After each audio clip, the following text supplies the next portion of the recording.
নমস্কার, আমি ইন্দ্রাণী। শুরু করছি আজকে। কমরেড বলে ডাক দিল কেউ, কমরেড বলে ডাক। বুকের মধ্যে রক্ত ছলাত, ঢেউ ছলাত ছলাত। ধুধু বালিয়ারি, উদ্দাম নদী, পাহাড়ের ব্যারিকেড, সব মিলেমিশে হয় একাকার। কমরেড কমরেড, কথা ও সুর অশোক দে। এমনিতে কমরেড শব্দের মানে বন্ধু, তা ব্যবহার হয়েছে ওই অর্থেই বহুবার। কিন্তু ওই কমরেড লেনিনের আহ্বান, চলে মুক্তি সেনা দল। ওই রাশিয়ার বিপ্লবের সময় থেকে দেশে দেশে কমিউনিস্ট পার্টিগুলোর মধ্যে এই শব্দ হয়ে উঠল সহযোদ্ধার প্রতিশব্দ। আমাদের দেশেও তাই। একইভাবে কমিউনিস্ট পার্টির লাল ঝান্ডা আর কাস্তে হাতুড়িও হয়ে উঠল এক প্রতীক, যা কমিউনিস্টদের একান্ত আপন। সেই ছবিটার কথাই ভাবুন না। জার্মানিতে বিধ্বস্ত ভাঙাচোরা রাইখস্ট্যাগের মাথায় সোভিয়েত সেনারা কাস্তে হাতুড়ি চিহ্ন সমেত লাল পতাকা উড়িয়ে দিচ্ছে। আর প্রায় ঠিক তার পরে পরে এই বাংলায় গান লেখা হচ্ছে, কাস্তেটারে দিও জোরে শান, কিষান ভাইরে কাস্তেটারে দিও জোরে শান। সেই জানকবুল লড়াই, তেভাগার অধিকারের লড়াই, ওই কাস্তে নিয়ে গ্রামের জোরদার আর কংগ্রেসি নেতাদের বিরুদ্ধে লড়াই আর তীব্র ঘৃণা।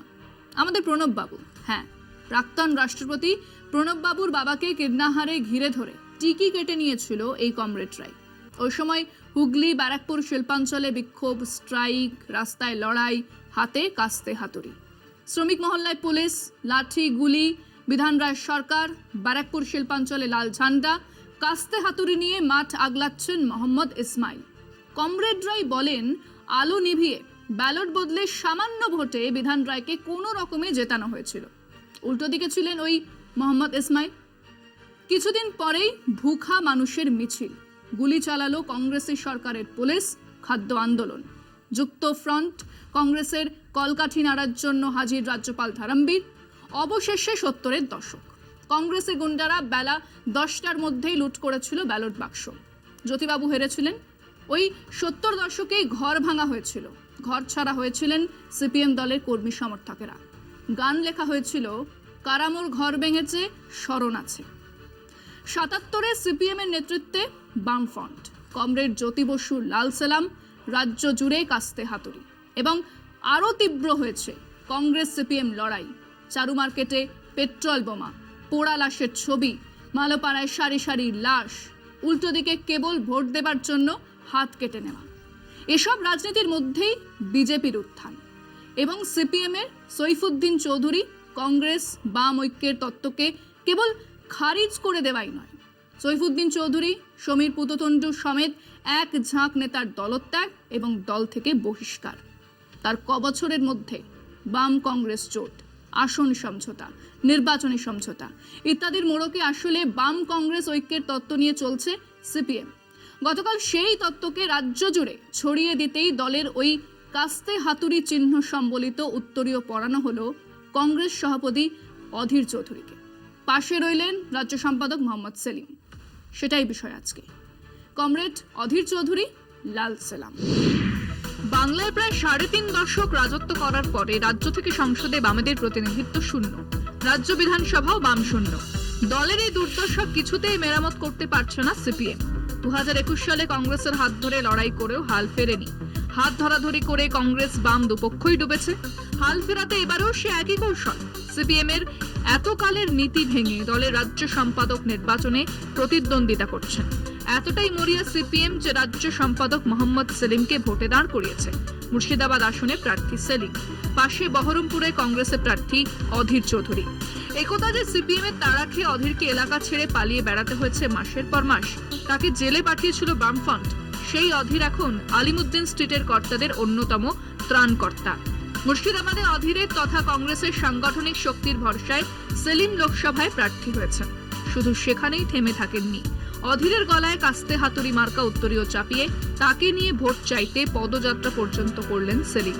প্রশ্ন উঠছে, ভোটের জন্য সিপিএম এর এটা কি স্রেফ নির্বাচন জেতার কৌশল, নাকি আদর্শচ্যুতি?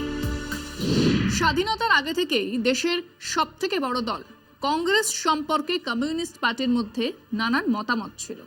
শ্রীপাদ অমৃত ডাঙ্গে সমেত বেশ কিছু নেতা বহুদিন ধরেই কংগ্রেস দলকে জাতীয়তাবাদী গণতান্ত্রিক দল বলে মনে করতেন এবং তাদের সঙ্গে এক ধরনের সমঝোতা চাইতেন।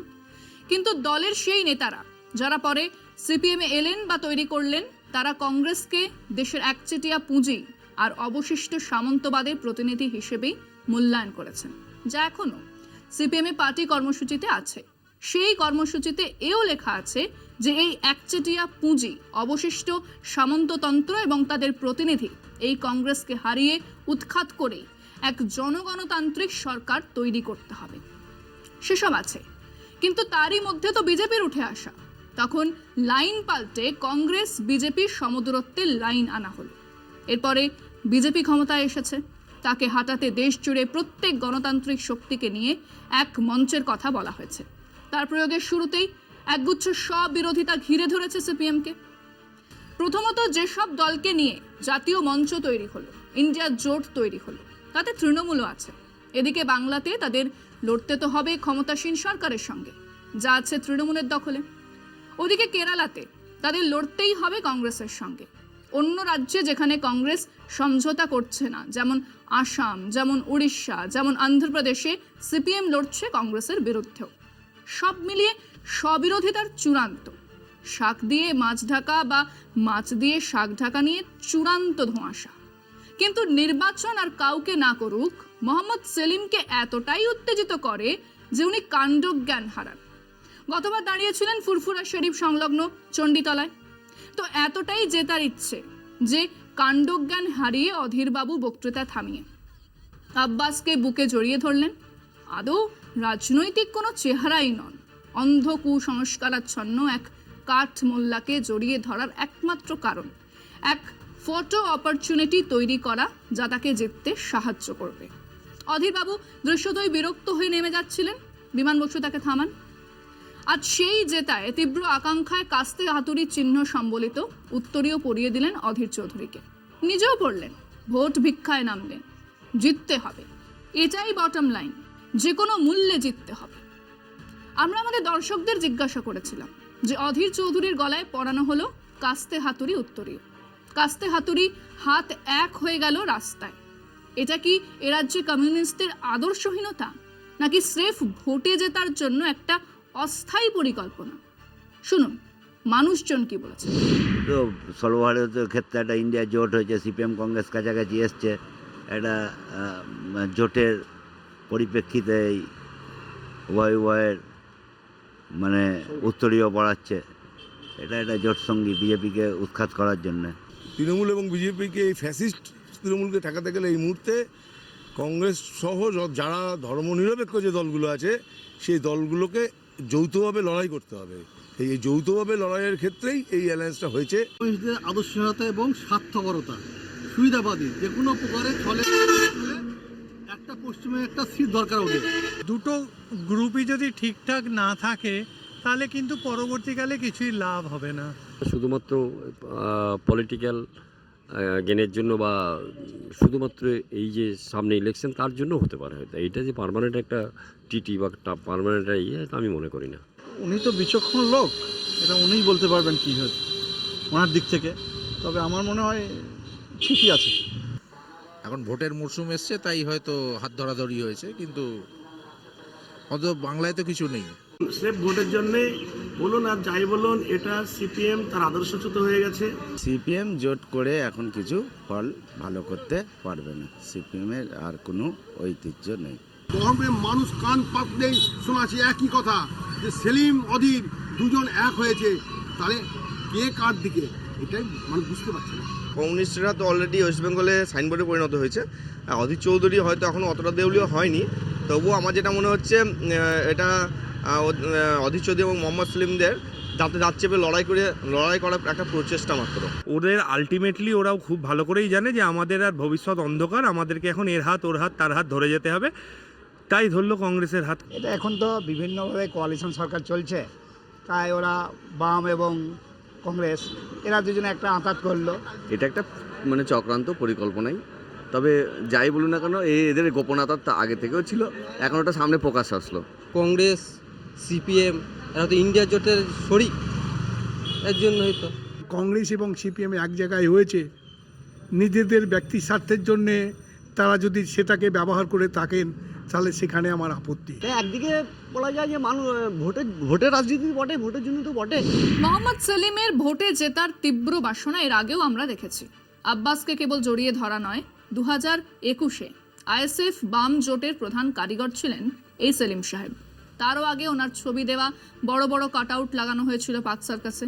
দলের নিষেধ সত্ত্বেও জানাজানি হতে তা তুলে নেওয়া হয়। রায়গঞ্জে মাথায় চন্দনের তিলক কেটে ঘুরছিলেন এই মোহাম্মদ সেলিম। কেন? ওই একই ভোটের জন্য। এবারে বুঝেছেন কংগ্রেসকে না হলে ন্যূনতম লড়াইও হবে না, তাই ছুটে গেছেন রাহুল গান্ধীর সঙ্গে দেখা করতে।